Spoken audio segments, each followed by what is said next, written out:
You think no contact was supposed to make her miss you, regret losing you, and come back better than she left.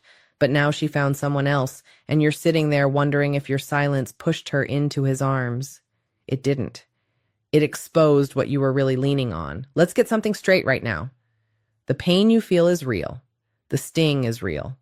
The image in your head of her smiling with somebody else, laughing with somebody else, building what you wanted with somebody else, that cuts deep. I know it does.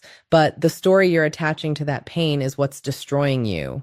And if you don't correct that story, you're going to turn one heartbreak into a years-long collapse of your confidence, your standards, your identity, and your future. So if you need reminders that pull you back to reality when your mind starts lying to you, subscribe to this channel. Not because I need another number, but because you need truth on demand when emotion tries to make a fool out of you. Here's what it really means when she found someone else after no contact. It does not automatically mean he's better than you. It does not automatically mean she never cared. It does not automatically mean no contact failed. And it definitely does not mean your value dropped because her attention moved. What it means, first and foremost, is simple. Life kept moving. That's it. Life kept moving. She made choices. You made choices. Time passed. Reality kept doing what reality does. And the problem is that while reality was moving, you were often frozen inside a fantasy. That fantasy is the first trap. You told yourself no contact was a strategy to get her back. You told yourself if you disappeared long enough, she would feel the void, compare every other man to you, and eventually crawl back with clarity. That's not no contact. That's emotional gambling. That's not healing. That's silent bargaining. That's not strength. That's hidden dependency. You weren't giving space because you respected yourself. You were giving space because you hoped distance would produce the outcome you were too afraid to face directly. That's called outsourcing your peace to her decision. And when she finds someone else, that illusion gets ripped apart. Suddenly it feels like the whole thing was pointless. Suddenly it feels like you lost twice. First you lost the relationship, then you lost the future reunion you had built in your head. That second loss is often the one that wrecks you. Because now you're not just grieving her. You're grieving the comeback story. You're grieving the fantasy that your silence was secretly powerful. You're grieving the belief that if you just stayed disciplined long enough, reality would reward your pain with her return. Listen carefully. No contact is not a spell. It is not a trick. It is not a psychological boomerang. It is not a delayed seduction routine dressed up as maturity. Real no contact is for you. It is for detachment. It is for nervous system recovery. It is for breaking the addiction to her validation. It is for seeing clearly without the drug of constant access. If you used it mainly to manipulate an outcome, then what you called discipline was still emotional dependence in a suit and tie. That's the hard truth. And hard truth is medicine. Bitter going down, clean in the bloodstream. Why does this happen? Why does a woman move on while you're still sitting in the rubble asking deeper questions than she seems to ask? Because men and women often process breakups differently. Not always, but often. Sometimes she started detaching before the breakup was official. Sometimes the grieving happened while you were still trying to fix it. Sometimes she needed relief more than reflection. Sometimes the new guy is not the love of her life. He's just the bridge over the discomfort she didn't want to sit in. And sometimes, yes, she genuinely chose a different path. But in every version, the same lesson remains. Your suffering does not become meaningful just because it lasts longer. Read that again in your mind. Your suffering does not become meaningful just because it lasts longer. A lot of men secretly believe that the depth of their pain proves the depth of their love. No, sometimes it only proves the depth of their attachment. Sometimes it proves they built their identity around being chosen. Sometimes it proves they were underdeveloped before the relationship and completely disoriented after it. Sometimes it proves they don't know who they are without a woman to organize their emotional world. That's not romance. That's instability with poetic language wrapped around it. And that's why this hurts the male ego in such a specific way. Because you're not just saying, she found someone else. You're saying, I got replaced. You're saying, what we had wasn't enough. You're saying, maybe he is what I wasn't. You're saying, maybe my best wasn't enough. But slow down. Replaced is the wrong word. A job gets replaced. A machine gets replaced, a role gets replaced. A human being with a distinct character, history, values, flaws, gifts, and presence does not get replaced. She may choose someone else. She may prefer someone else. She may start over with someone else. But your mind turns her choice into a verdict on your worth because your self-respect was too entangled with her perception. That's the real wound. Not that she moved on, that your identity was sitting in her hands the whole time, and when your identity lives in somebody else's hands, every update becomes a blade. Her post becomes a blade. Her smile becomes a blade. Her new relationship becomes a blade. Even her silence becomes a blade, because you are still making her the source of your emotional weather. If she looks happy, you feel smaller. If she looks confused, you feel hopeful. If she disappears, you spiral. If she resurfaces, you shake. Why? Because you're still orbiting. You're still measuring yourself by proximity. That's called psychological servitude. You need to understand the cost of staying there. It costs you your mornings. It costs you your focus. It costs you your training. It costs you your work. It costs you your appetite for life. It costs you your standards. It costs you your ability to meet a better woman without dragging old blood into a new room. It costs you the respect you owe yourself every single day. You keep checking, decoding, comparing, replaying, and begging reality to be different than it is. You stop living. You stop building. You stop trusting yourself. You stop standing upright in your own life, all because one chapter ended and your ego decided the book was over. It's not over. But it will be if you keep kneeling to the memory. And yes, I said kneeling, because that's what a lot of men are doing emotionally. You call it loyalty.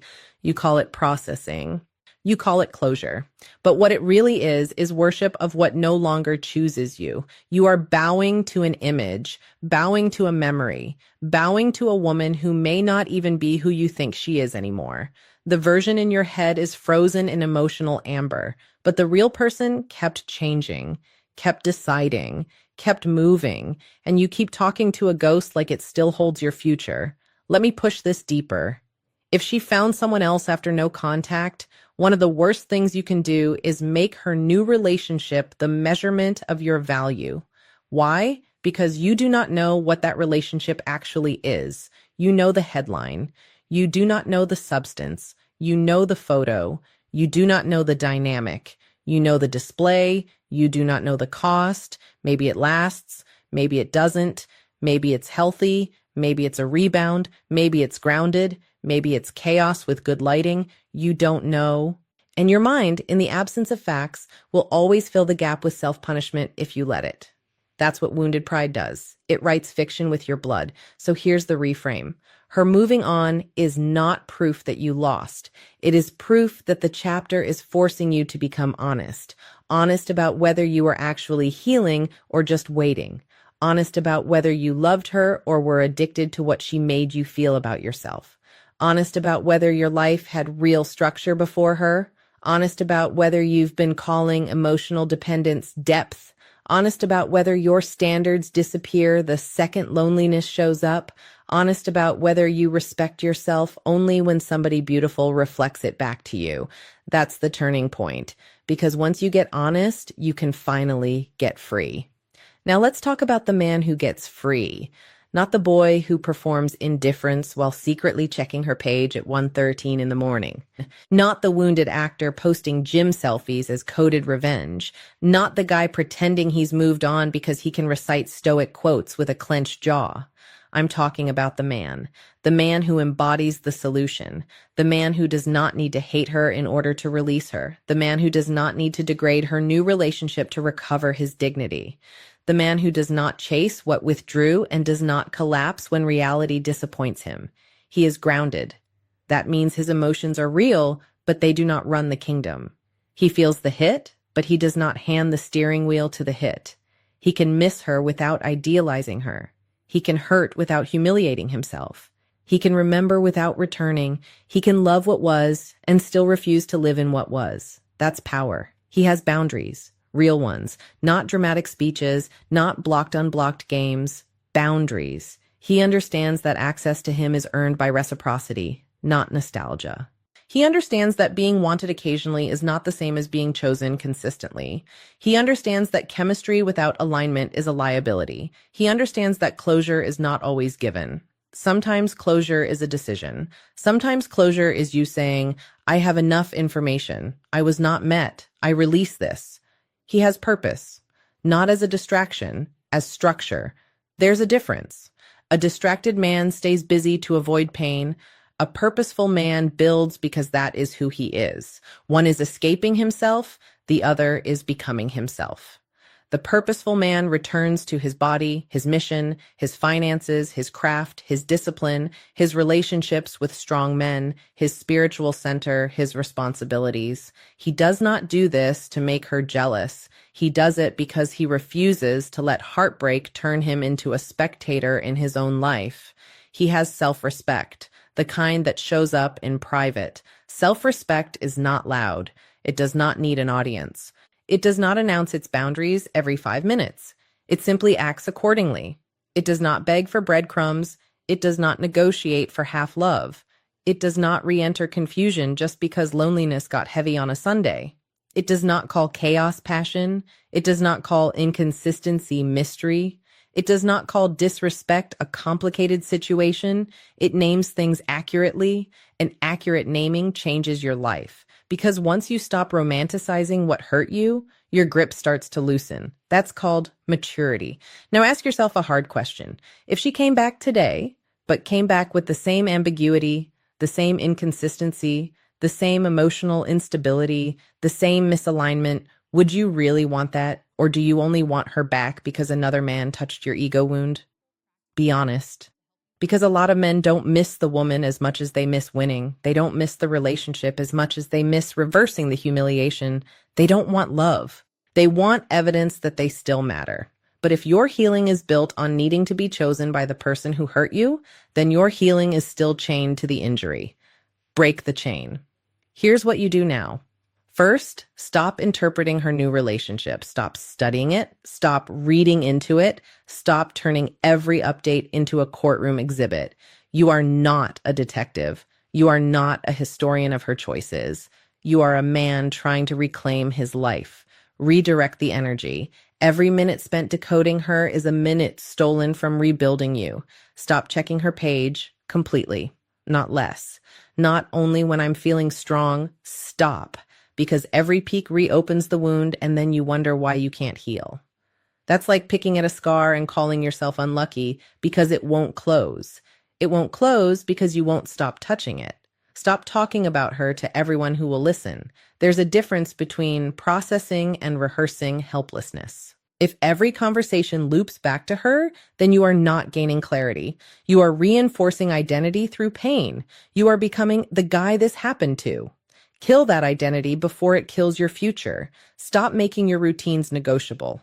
Get up when you said you would get up. Train when you said you would train. Work when you said you would work. Eat like you still matter. Sleep like recovery is your responsibility. Clean your space. Handle your money. Keep your word to yourself. Not because these things magically erase grief, but because they rebuild internal trust. And internal trust is the foundation of masculine peace.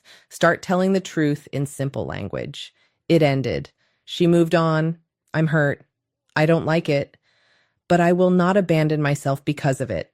That sentence right there is a weapon. Use it. Truth without drama, pain without performance, loss without self-erasure. Start grieving the actual relationship, not the fantasy version. Grieve what was real.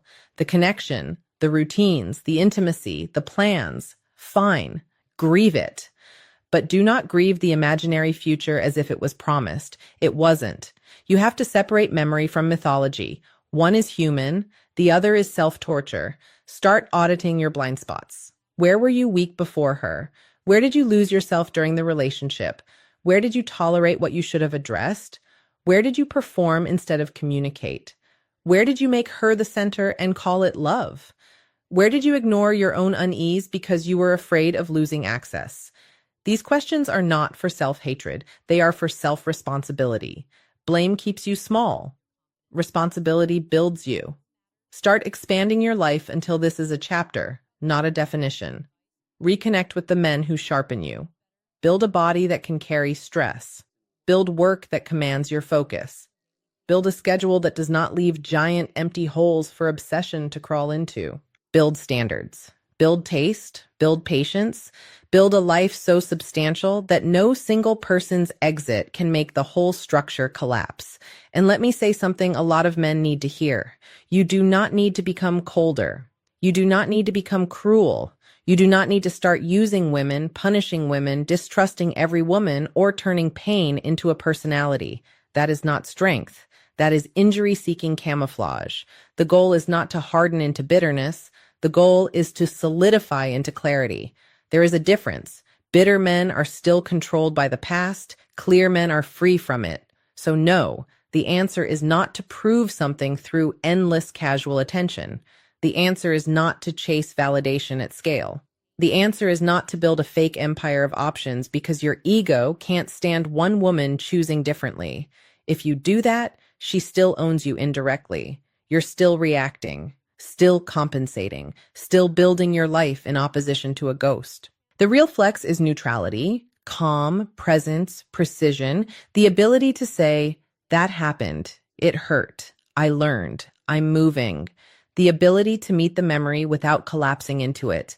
The ability to see her name and feel the old ache without obeying it. The ability to let another man have whatever chapter she is choosing now without turning his existence into your identity crisis. Because he is not your enemy. Reality is not your enemy. The fantasy is the enemy. The dependence is the enemy.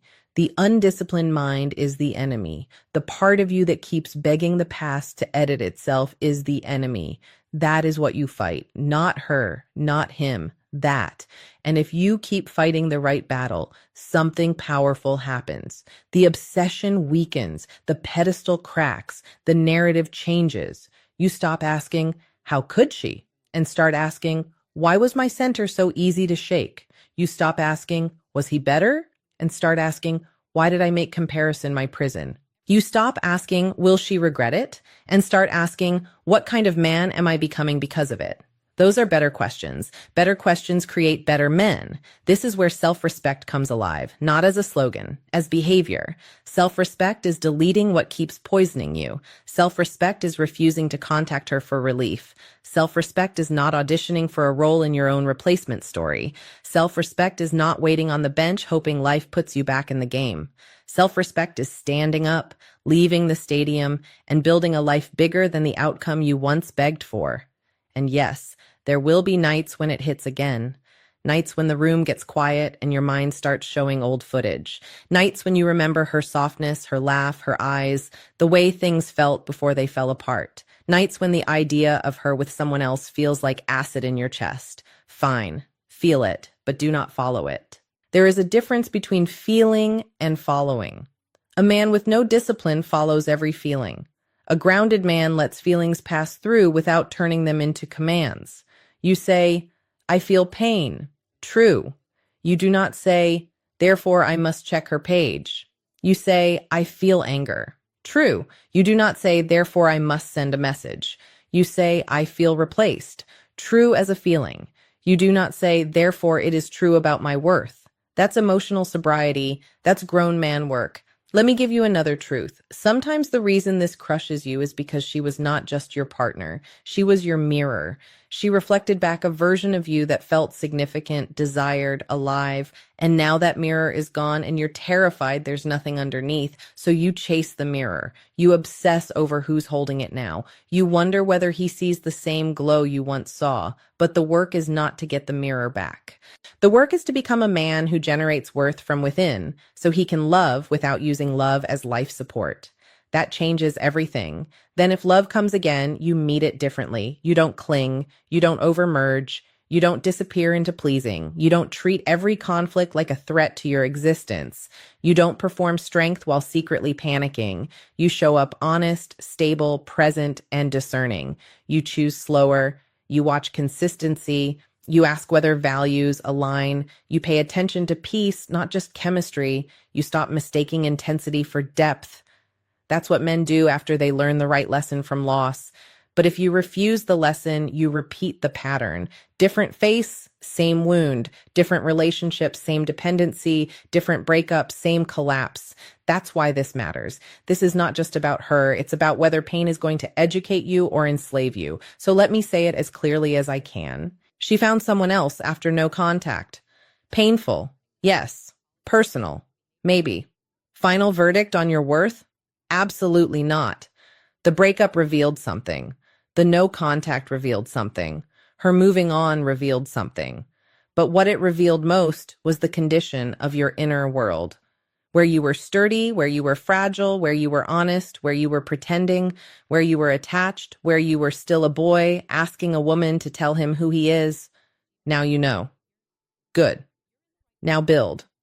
Build the body that can carry disappointment without collapsing. Build the mind that can tell truth from panic. Build the schedule that protects you from drifting. Build the standards that keep chaos out. Build the spiritual weight that makes temporary outcomes feel temporary. Build the mission that keeps you moving, whether loved, unloved, wanted, or ignored. Build the self-respect that does not need witnesses.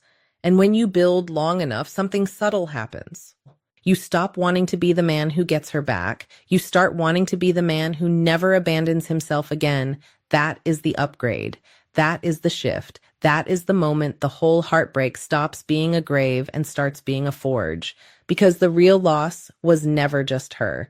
The real loss was every day you spent disconnected from your own center. The real recovery is not reunion. It is return. Return to your standards. Return to your discipline. Return to your purpose. Return to your name. Return to the part of you that does not beg for worth from people who are free to leave. And understand this. Letting go is not losing. Begging is losing. Chasing is losing. Performing indifference while rotting inside is losing. Breaking your own routines, your own standards, your own dignity over someone else's decision, that is losing. But accepting reality, taking the hit, learning the lesson, and rebuilding with clean hands and a clear spine, that is not losing. That is transformation. So the next time your mind whispers, she found someone else, you answer, and I found the work I needed to do. When your ego says, I wasn't enough, you answer, enough for what? For misalignment? For inconsistency? For someone else's timing? My worth is not on trial. When the wound says, go look, you answer, no, I'm done feeding what bites me. When loneliness says, reach out, you answer, I would rather sit in clean pain than crawl back into confusion. That is a man coming back to himself. And if part of you still hopes she returns one day, fine. You don't have to lie to yourself, but do not build your life around a maybe. Do not freeze your growth around a maybe. Do not preserve your wounds like museum pieces around a maybe. Let hope sit in the back seat if it must. Just never let it drive. Your life has bigger work to do than wait for somebody else's uncertainty to resolve. You are not here to be chosen as proof that you matter. You are here to choose who you become. You are not here to win her back as your final form. You are here to become a man who is no longer emotionally auctioned off to the highest bidder of attention. You are not here to worship what left. You are here to lead what remains. And what remains is your breath, your body, your mornings, your choices, your future, your standards, your word, your hands, your mind, your soul. What remains is enough, more than enough. In fact, what remains is where your real power was the whole time.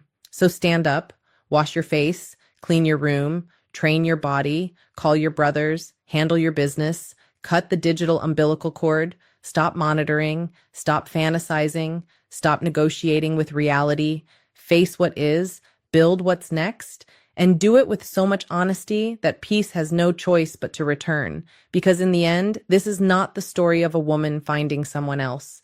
This is the story of whether you finally find yourself when the fantasy dies. That's your moment. That's your opening. That's your invitation. Take it.